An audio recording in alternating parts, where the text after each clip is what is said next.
Kami awali. Assalamualaikum warahmatullahi wabarakatuh. Di sini kami akan menjelaskan pembelajaran mengenai produk informatika, aspek ekonomi dan aspek hukum.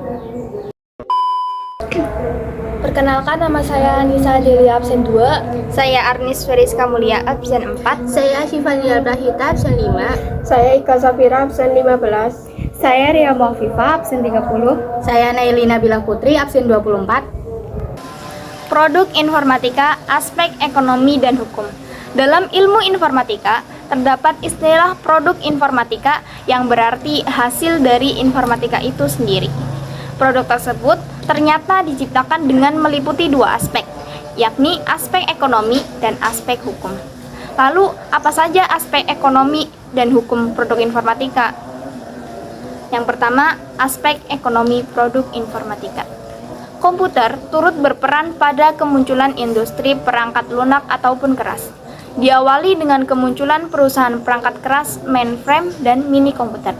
Misalnya IBM, Hitachi, Univac, dan sebagainya. Seiring berjalannya waktu, lahirlah PC, personal komputer, diikuti dengan lahirnya printer, alat input atau output lainnya, laptop, tablet, telepon pintar, dan didirikannya industri perangkat keras. Tidak berhenti sampai di situ. Perkembangan komputer terus berlanjut dan turut berkembang juga industri perangkat lunak. Selanjutnya, manusia mulai dapat berhubungan dengan komputer melalui kabel atau jaringan lokasi menggunakan terminal berbasis tabung. Kelahiran PC menjadikan komputer dapat dipakai di rumah dan untuk kehidupan sehari-hari, terlebih dengan keberadaan internet. Saat ini, perkembangan komputer semakin pesat. Tidak hanya digunakan di rumah, komputer sekarang sudah dalam genggaman manusia dalam bentuk telepon pintar. Perangkat lunak diperlukan guna menunjang kehidupan sehari-hari, seperti komunikasi bisnis dan edukasi. Bahkan saat ini sektor pemerintahan dan bisnis mulai menyediakan jasa layanan online guna memudahkan sistem pelayanan yang ada.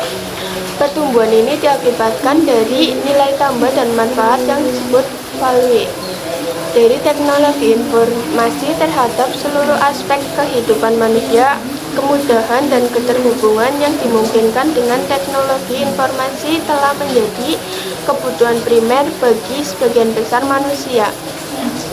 Bagaimana jika dilihat dari sisi konsumen? Dari sisi konsumen, value yang diperoleh berupa kemudahan dari kenyamanan untuk membantu menyelesaikan aktivitas, kemudahan komunikasi hingga transaksi yang dapat dilakukan secara online.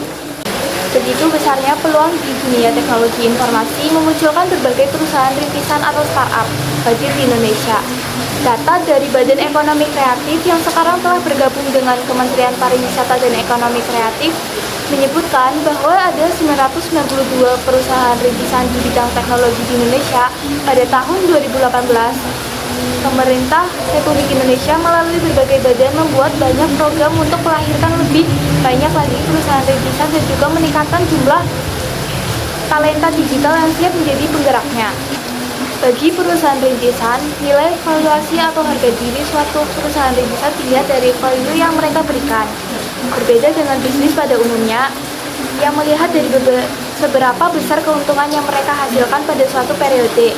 Indikator dari besarnya value tersebut dilihat dari jumlah pengguna layanan tersebut dan jumlah investasi yang diberikan oleh para investor pada perusahaan rintisan tersebut.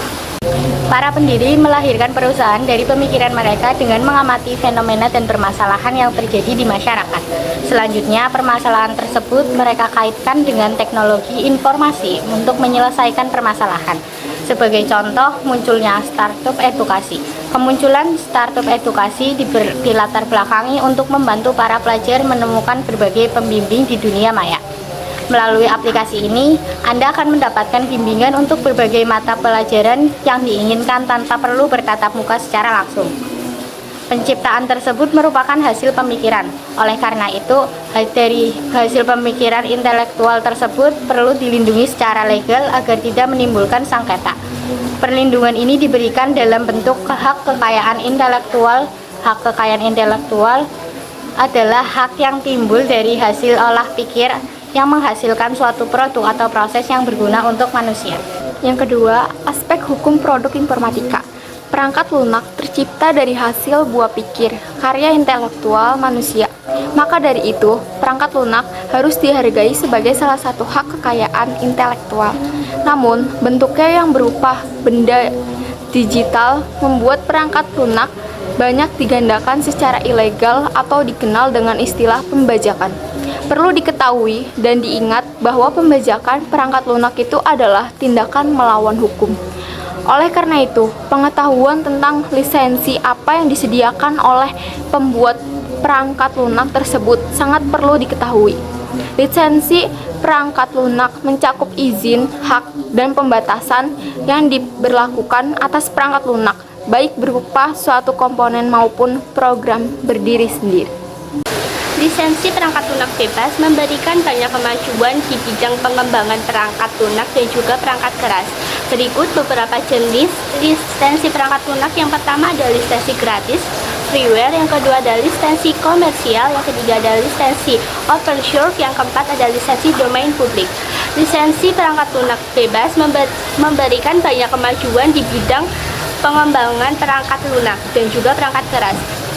Di Indonesia sendiri masih sering ditemui pelanggaran terhadap lisensi perangkat lunak, baik melalui pembajakan, penggandaan perangkat lunak yang tidak sesuai dengan lisensi maupun penjualan perangkat lunak tanpa lisensi resmi. Padahal sudah ada undang-undang yang mengatur mengenai hal ini. HAKI atau hak atas kekayaan intelektual merupakan hak untuk menikmati secara ekonomi hasil dari suatu kreativitas intelektual. Sekian penjelasan dari kelompok